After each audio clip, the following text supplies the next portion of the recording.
Forti parole del Papa nell'ultimo giorno del viaggio in Romania, l'invito a lottare come i martiri del comunismo, l'auspicio che l'Europa torni a sognare e le scuse ai Rom per le persecuzioni subite.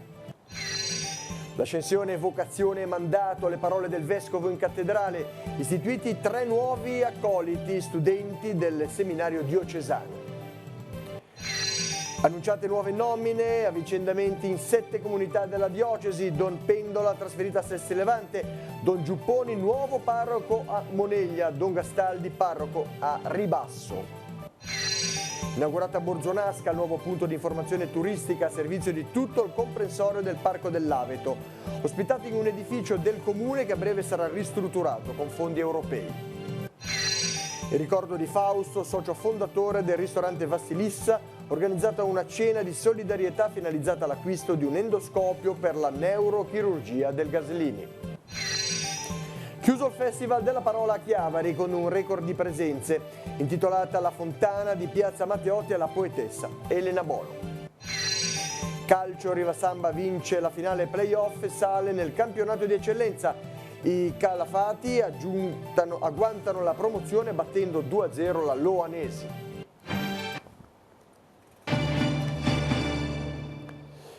Buonasera gentili telespettatori, benvenuti nei nostri studi. Pregate che l'Europa torni a essere il sogno dei padri fondatori, l'ha detto il Papa, dialogando con i giornalisti sul volo verso Roma al termine del viaggio in Romania. Sollecitato dalle domande dei cronisti, il Santo Padre ha parlato di politica, sottolineando come in generale il male della politica è la corruzione, ma anche di ecumenismo, dicendo che occorre camminare insieme senza aspettare che i teologi si mettano d'accordo. E poi soprattutto ha parlato di immigrazione. Stiamo vedendo delle frontiere in Europa, questo non va bene. È vero che ogni paese ha una propria identità e deve custodirla, ma per favore l'Europa non si lasci vincere dal pessimismo e dalle ideologie. Queste sono state le sue parole. Nell'ultimo giorno del 30° viaggio apostolico del Santo Padre ha celebrato la Divina Liturgia con la beatificazione di 7 vescovi greco-ortodossi, martiri del comunismo, e ha incontrato anche la comunità Rom. Vediamo. Nella Chiesa di Cristo c'è posto per tutti, una certezza tanto sicura quanto a volte dimenticata, perché la Chiesa è un luogo d'incontro e abbiamo bisogno di ricordarlo non come uno slogan, ma come una parte della carta d'identità dell'essere cristiani. Sono parole pronunciate da Papa Francesco nell'ultimo giorno del suo viaggio apostolico in Romania, incontrando la comunità Rom di Blaj nel quartiere Lautaro, uno dei più antichi della città della Transilvania e storico luogo di residenza di questo popolo. Chiedo perdono in nome della Chiesa al Signore e a voi, per quanto nel corso della storia vi abbiamo discriminato, maltrattato o guardato in maniera sbagliata. Sempre nella storia dell'umanità, ha aggiunto ancora Francesco, c'è da scegliere tra l'apertura all'incontro e l'accoglienza di Abele e la chiusura dello scontro e la cultura dello scarto di Caino. Ogni giorno c'è da scegliere tra Abele e Caino, ha ribadito, tra la via della riconciliazione e quella della vendetta, tra la civiltà dell'amore e quella dell'odio. Scegliamo la via di Gesù, afferma il Papa, una via che costa fatica ma conduce alla pace.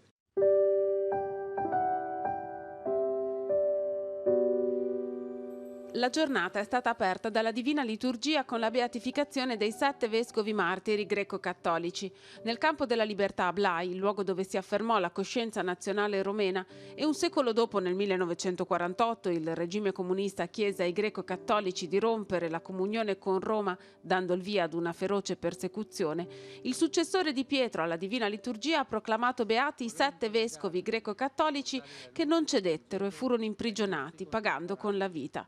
Forte e commovente l'abbraccio fra il Papa e circa 80.000 pellegrini presenti a Blaj, fra loro anche alcuni parenti dei 7 vescovi, molti figli di testimoni o testimoni delle persecuzioni.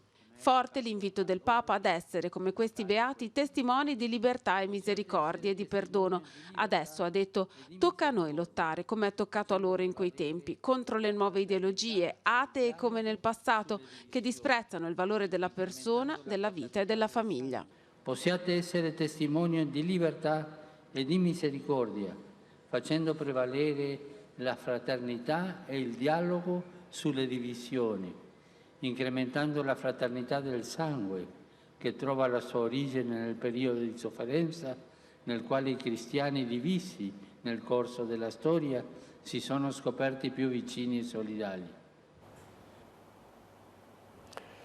L'ascensione del Signore rappresenta per la Chiesa una chiamata e un mandato, una chiamata perché indica la vocazione di ogni essere umano, quella di un'esistenza che si compie, ed un mandato perché indica un compito, quello di annunciare a tutti questa speranza.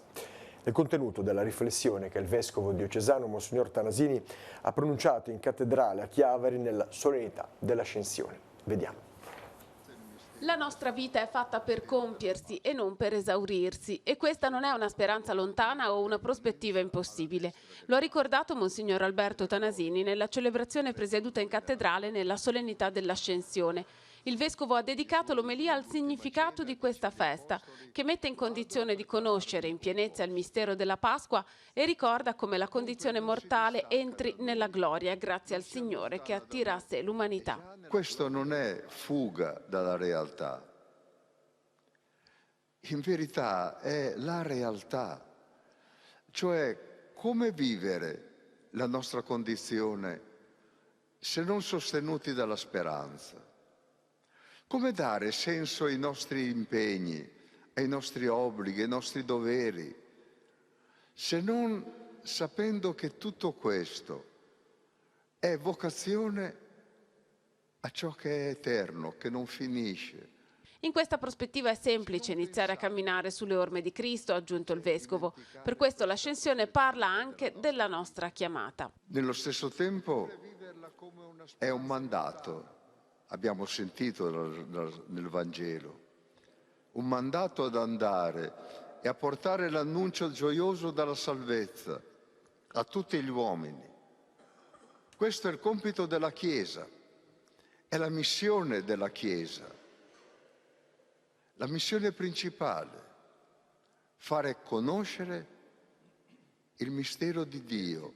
Di qui la riflessione sui ministeri della Chiesa, che sono un servizio e non un'occasione di affermazione di sé.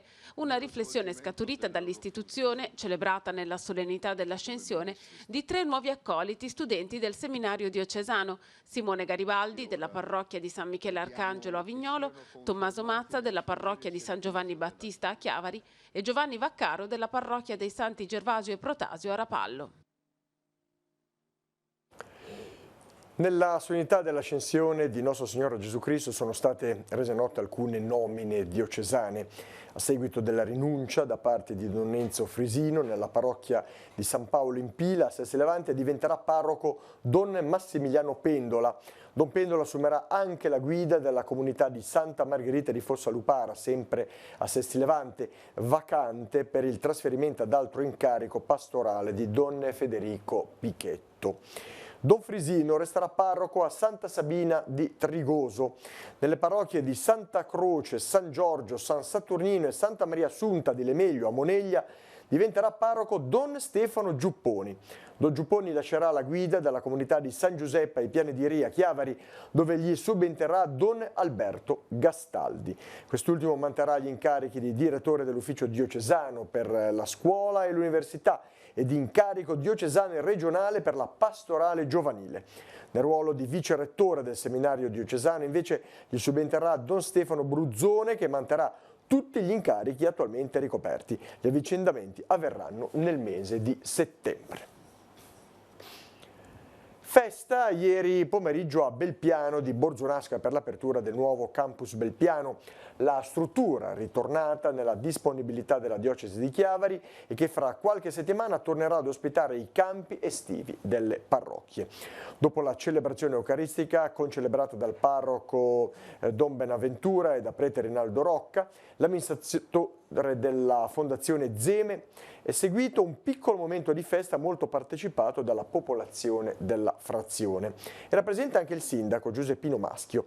Le 3 strutture del campus, circondate dal verde e dal silenzio, possono dare ospitalità complessivamente a 75 persone.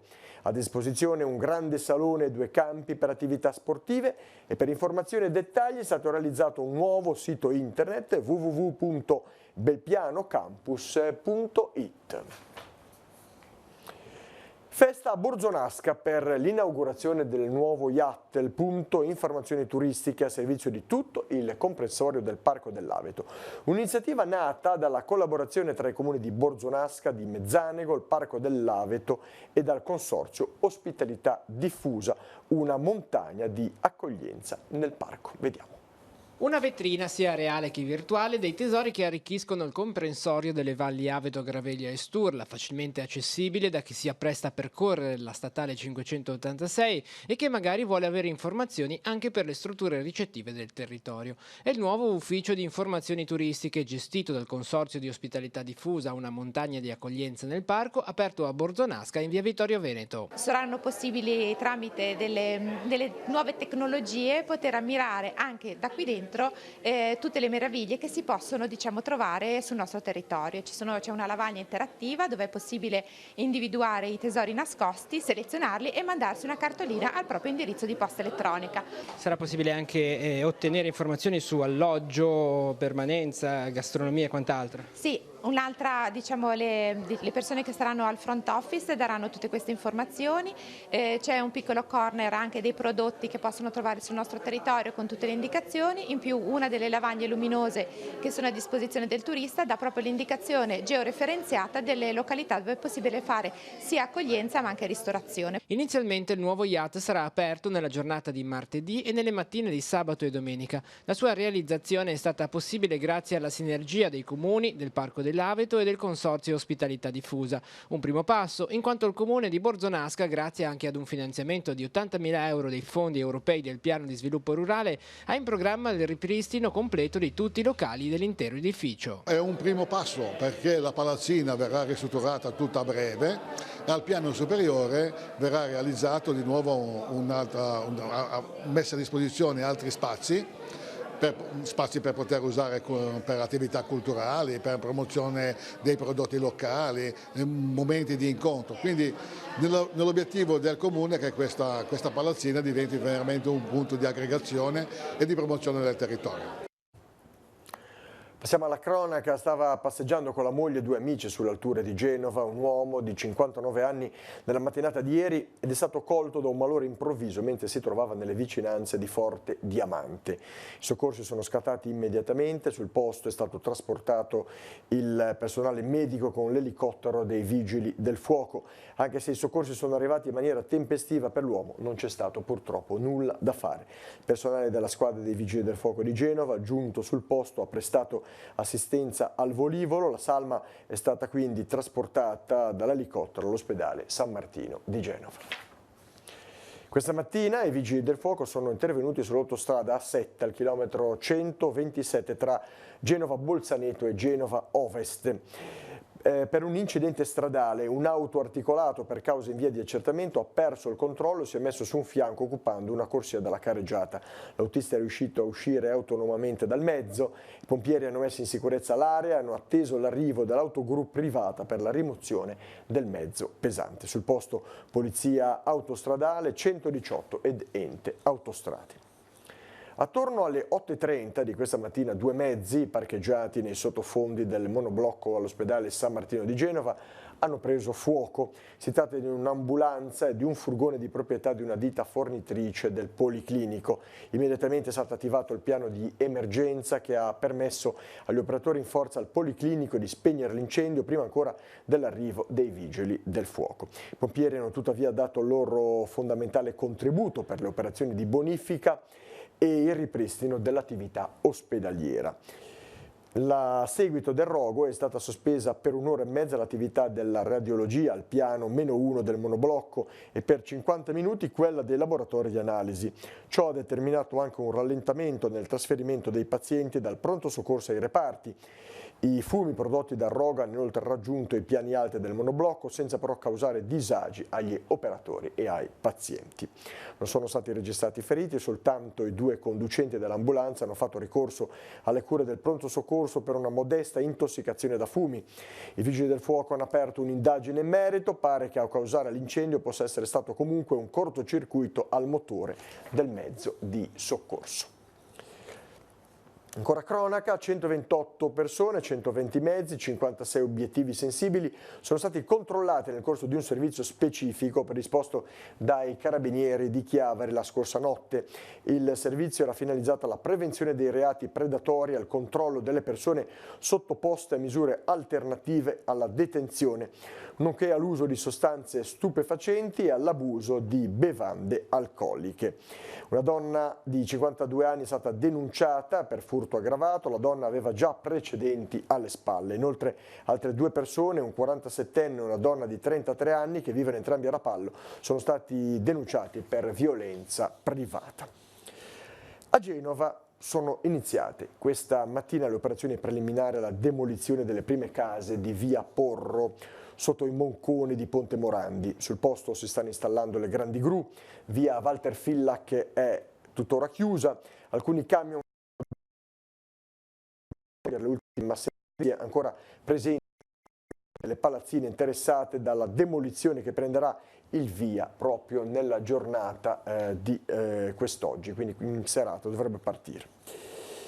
In ricordo di Fausto Mazzali, socio fondatore del ristorante Vassilissa di Chiavari. Gli amici hanno organizzato una serata di beneficenza, buona cucina, ottima musica, hanno fatto anche da sfondo una raccolta fondi finalizzata all'acquisto di un endoscopio per la neurochirurgia dell'ospedale pediatrico Gaslini di Genova. Noi eravamo presenti, vediamo.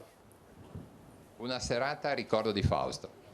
Allora sì, questa serata è stata organizzata da me e da Gregorio come ristorante Vassilissa per commemorare il nostro socio Fausto, il nostro amato socio che è stato con noi per 23 anni ed è mancato il 7 novembre scorso nel 2018 e ci ha lasciato un vuoto immenso. Abbiamo deciso quindi di organizzare in sua memoria una cena di beneficenza con tutti i suoi amici e nostri ovviamente. Fausto spero che ci possa vedere e siamo contenti di poterlo ricordare così. È veramente emozionante creare una serata, un evento, quindi coinvolgere delle persone, degli amici per fare del bene ad altre persone. Penso che Fausto ne sarebbe iperentusiasta, anzi sarebbe stato un promotore fondamentale di una serata del genere, di un evento del genere. Che cosa sono questi strumenti donati questa sera? Sono neuroendoscopi appunto che attraverso un sistema di fibre ottiche consentono di accedere attraverso piccoli fori nel cranio a strutture malformative o tumorali del cervello, di curarli, e l'immagine dell'endoscopio si proietta su uno schermo e il chirurgo, guardando lo schermo, riesce a manipolare la lesione o il tessuto in maniera molto sicura, mini-invasiva, microscopica. Corrado, hai partecipato a questa bella serata? Sì, è stato un grandissimo onore, un grandissimo piacere e soprattutto è commovente vedere quante persone riescono a mobilitarsi per una nobile causa come questa qui. Tutti nel segno della musica, nel segno dell'arte, nel segno del divertimento, insieme ai nostri amici artisti che si sono qui esibiti questa sera. Io ho dato anche il mio contributo. È stata sicuramente una bellissima serata, qualcosa da riproporre e qualcosa che ci si auspichi si ripeta sempre negli anni. Felice di stare lassù con te. Si è chiuso a Chiavari il Festival della Parola che ha fatto registrare un nuovo record di presenze, 21.000 spettatori, un programma di oltre 150 appuntamenti tra conferenze, incontri con gli autori, concerti, spettacoli addirittura in prima nazionale. Tanti sono stati gli eventi che nella giornata di ieri hanno coinvolto piazze e vie cittadine. Piazza Matteotti in particolare è stata intitolata La Fontana d'Elena Bono. Noi eravamo presenti.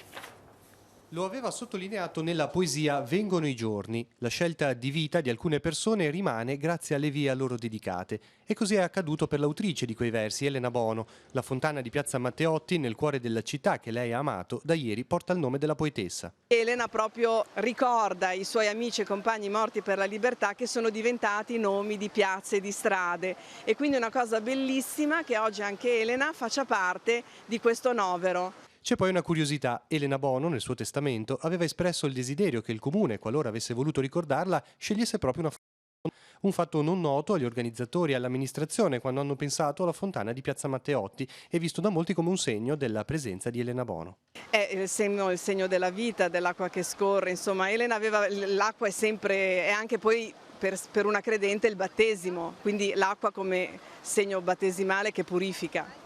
Alla base della fontana è stata posta una targa con il nome di Elena Bono e la frase "Libertà e schiavitù, il problema è quello della necessità della scelta". Il significato è legato al momento storico in cui stiamo vivendo, è un momento in cui c'è bisogno di coraggio e la capacità di scegliere per poter vivere nella legalità e non essere schiavi di ideologie o di discorsi che ci vengono imposti da altri.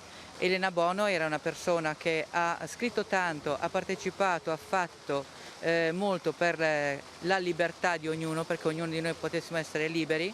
Noi abbiamo pensato che queste parole fossero le più adatte per la giornata e per il momento, anche perché rimangano un domani come coscienza, come un seme. Bellissima la fontana, benissimo dedicarla a lei e sono contenta che con le associazioni abbiamo potuto coordinare e costruire questo evento.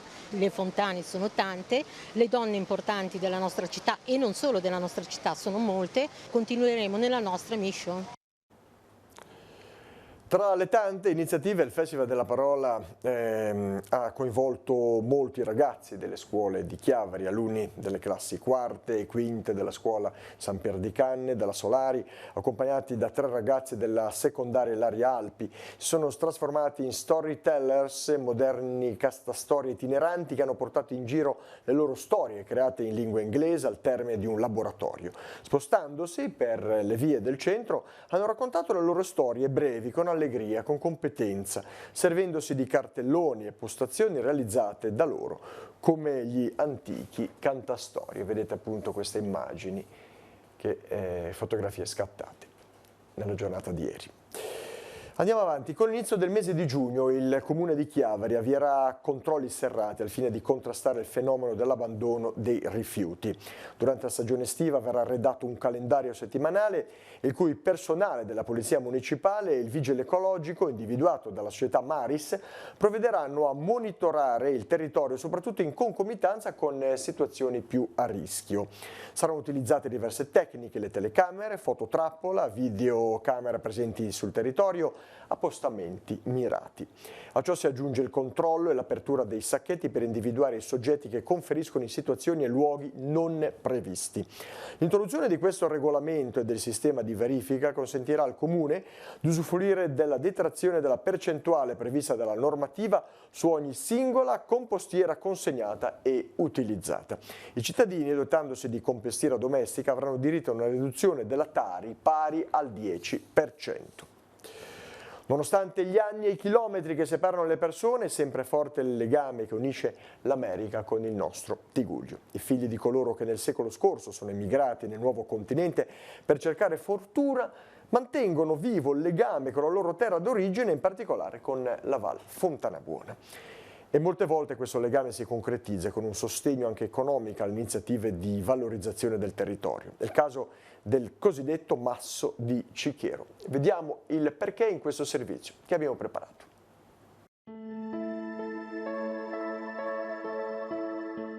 A breve raggiungere e poter ammirare da vicino il cosiddetto Masso di Cichero non sarà più così difficile e faticoso come è stato fino ad oggi. La roccia imponente su cui sono incisi centinaia di segni rupestri, probabilmente la più grande iscrizione rupestre d'Europa, si trova in una valle alle pendici del Monte Ramaceto a una quota di quasi 1000 metri, difficilmente accessibile per l'abbandono del territorio e dei sentieri.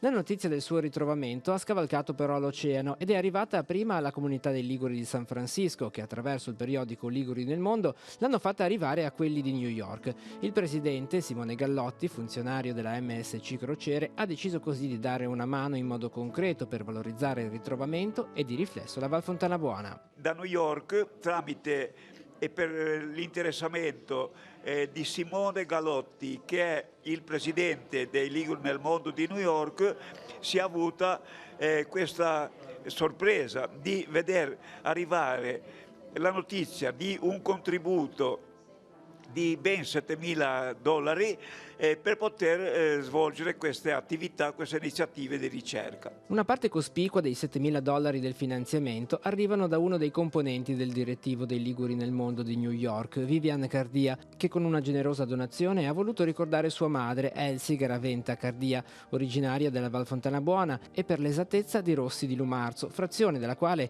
era emigrata un'altra Garaventa illustre, Dolly, mamma di Frank Sinatra. Anche questo è una cosa che dovremmo ancora appurare, approfondire, non ne ho avuto il tempo, ma il fatto che la signora Elsie abbia il cognome Garaventa e la stessa madre di Frank Sinatra era Natalina Garaventa e su per giù sono vissute nella stessa epoca, c'è la probabilità che, essendo un piccolo nucleo di case e di famiglie, ci sia una parentela che unisce l'una all'altra.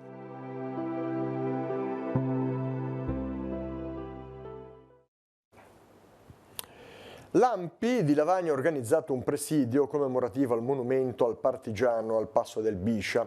Alla celebrazione hanno partecipato le autorità locali, tra cui la neoeletta sindaco di Ne Francesca Garibaldi.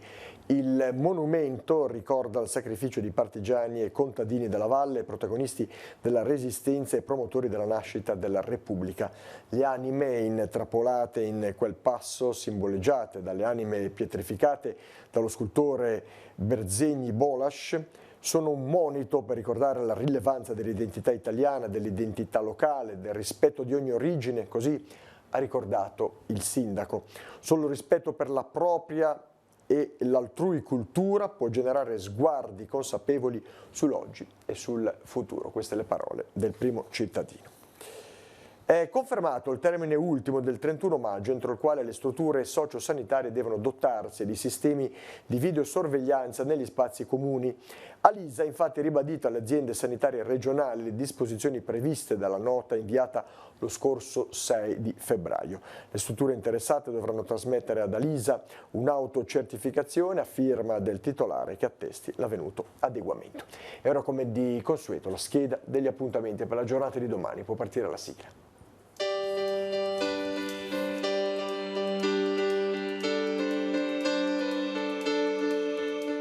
Appuntamenti in agenda per martedì 4 giugno, dalle 9 alle 13 in via Salvi, zona Tannino a Sestri Levante, sarà allestito il mercato agricolo e delle autoproduzioni a chilometro zero, possibilità di acquisto diretto di prodotti agroalimentari della zona. Il Museo Scientifico Leonardini Sanguinetti sarà aperto alle visite dalle 9 alle 12 nei locali del Seminario Vescovile di Chiavari. Sono esposti più di 300 apparecchi datati intorno ai primi dell'Ottocento. Apertura dalle 9 alle 14 per il Museo Archeologico al primo piano di Palazzo Rocca in via Costaguta a Chiavari, in esposizione reperti e testimonianze archeologiche provenienti dal territorio chiavarese. Alle 10.30 all'Auditorium San Francesco di Chiavari i ragazzi dell'area disabilità del Centro Benedetto Acquarone porteranno in scena la rappresentazione teatrale A spasso con Anselmo, liberamente tratto dall'omonimo testo di Giuseppe Culicchia.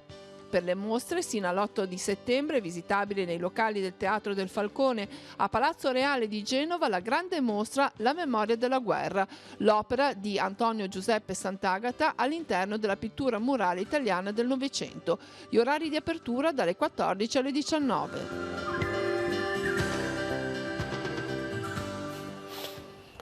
Passiamo ora allo sport calcio. Si conclude con la promozione l'avventura nei play-off del Riva Samba, che dopo aver battuto Real Fieschi nelle semifinali si è aggiudicato la finale con la Loanesi. I Calafati sul campo di Genova Pro hanno battuto la Loanesi 2-0, reti al 29esimo Costa, 87esimo Capalbo. La Loanesi ha chiuso la partita in 10 uomini per l'espulsione di Antonelli. Riva Samba dunque che disputerà il prossimo campionato in eccellenza. Nella finale per il terzo e quarto posto disputata al Macera di Rapallo, Real Fieschi ha invece perso 5-2 con la Sestrese.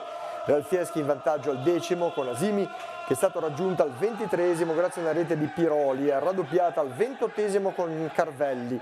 Nel secondo tempo Carvelli ha segnato il gol del 3-0, al 73esimo assegno ancora Asimi per Real Fieschi, ma nel finale ha dilagato la Sestrese con Cafferata all'80esimo e Di Sisto al 91esimo. La delegazione di Chiavari della Federazione Gioco Calcio ha presentato Fan Football, attività che coinvolge 11 società calcistiche giovanili del territorio per un totale di 140 bambini. È la prima iniziativa improntata al fair play in grado di valorizzare a livello corale un così alto numero di squadre. Il mix è perfetto per creare la giusta ricetta e molto semplice: lealtà, divertimento, partecipazione, socializzazione. Fattori cardine dell'attività di base espressi nei momenti ludici che hanno accompagnato i confronti di gioco. La manifestazione si avvale della collaborazione tra Delegazione Provinciale di Chiavari, FIGC, settore giovanile scolastico della FIGC Liguria e Lega Nazionale Dilettanti Liguria. Passiamo alla scherma. Chiara Bavestrella della società Chiavari Scherma è arrivata 11ª al Gran Premio Giovanissimi disputato a Riccione nelle settimane scorse. Buoni piazzamenti degli atleti chiavaresi che il prossimo fine settimana saranno impegnati a Palermo per gli assoluti spada femminile, mentre domenica prenderanno parte al campionato assoluto di Serie A1 a squadre con Alice Cassano, Andrea Rizzi e Giulia Navarzotti. Alla società Scherma Chiavari inoltre è stata assegnata l'organizzazione della prima prova gara interregionale Gran Premio Giovanissimi. Si svolgerà a Chiavari il 2 e il 3 novembre e vedrà la partecipazione di circa 600 giovani atleti provenienti da Liguria, Toscana, Piemonte e Lombardia. Io vi ricordo che la puntata di questa sera di Direttamente Su, in onda alle 21:10, sarà dedicata al comune di Lavagna che dopo 3 anni riparte con un nuovo sindaco. In studio il primo cittadino lavagnese, Gianalberto Mangiante, che risponderà su problemi e necessità del comune. Un'occasione per vedere quali aspetti sono da affrontare per rilasciare una città ferma dopo l'indagine per infiltrazione mafiosa e i 3 anni di commissariamento. A dialogare col sindaco Mangiante alcuni rappresentanti di categoria: Paolo Ferraresi dei balneari, Loredana Castagnino dei commercianti, Roberto Franchini del comitato Pro Lavagna, Giovanni Melandri, presidente del comitato Giulemani dal fiume Entella. Direttamente Su, ve lo ricordo, questa sera in diretta 21:10, canale 15, Telepace 1. Da casa potrete inviare un SMS e partecipare così alla trasmissione. Abbiamo finito anche questa sera il giornale. Il prossimo appuntamento, come di consueto, è per domani 12:45 con Tigullio Oggi. Io vi ringrazio per la vostra cortese attenzione e vi auguro una buona serata con Direttamente Su. Arrivederci.